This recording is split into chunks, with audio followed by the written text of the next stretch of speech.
Across the Rocky Mountain West, red hues dot the forest. But these aren't the colors of autumn.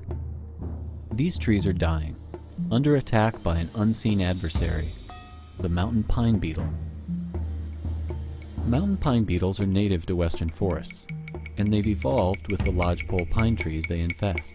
But in the last few years, warming temperatures have caused their numbers to surge.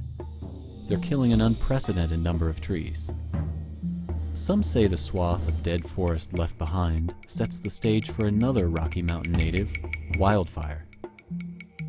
For a long time we thought that beetle-damaged forests were more likely to burn than green forests, and that's because they look much drier and you have this feeling that this is just a tinderbox ready to go. But are these trees really more likely to burn? Forest ecologist Phil Townsend and his team are using NASA satellite imagery to find out.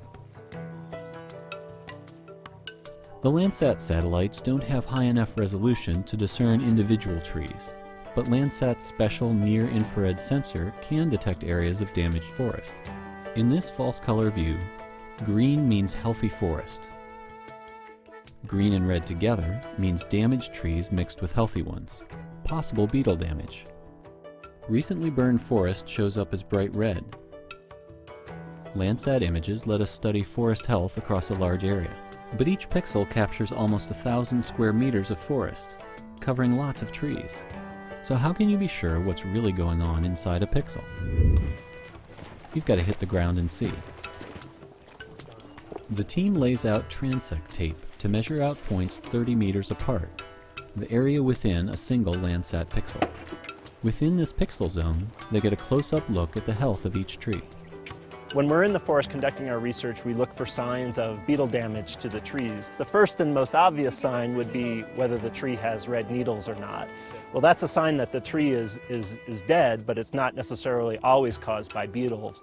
So we then look at the bark of the tree, and if we see pitch tubes, which are where beetles have attacked the tree, or exit holes, which are where the young beetles have emerged from the tree, then we know that there has been beetle damage. Pitch tubes are holes bored by beetles. Living trees defend themselves from the beetles by streaming sticky resin from the wounds. But if enough beetles drill enough holes, the trees die.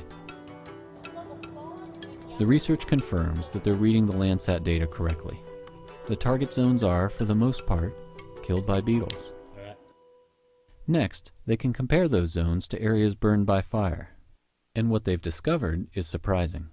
Instead of creating a tinderbox ready to burn, the beetle-killed swaths appear to have little effect on fire.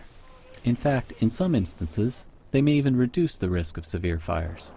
Once those needles come off the tree, that fuel source isn't so much there, and so actually the beetle-damaged forest may be less susceptible to burning than a green forest, where you still have material, and during a drought this material may be very dry and be able to carry the fire from the surface up to the canopy. The Landsat data, double-checked with on-the-ground observations, show us that things aren't always as they appear at first glance. I think it's important for people not to assume that there are relationships between certain types of features out on the landscape. It's often much more complicated than we think. Oh, that forest has been damaged by beetles, it's more likely to burn. And that's why it's important to ask questions and to just not take everything as gospel truth, and to go out and actually do the research and see if what we think in our mind is actually what's happening on the ground. While one mystery seems to be solved, another remains. Why are both mountain pine beetle numbers and fire risk on the rise? The answer may well be our changing climate. Cold winter nights kill beetle larvae. In the last decade, temperatures haven't dipped as low. More beetles are surviving to damage more forest. And fires take hold and spread faster in a warmer, drier climate. The beetles and the fire may not directly be related to each other, but they might be each related to the change in the climate, and that's important to find out.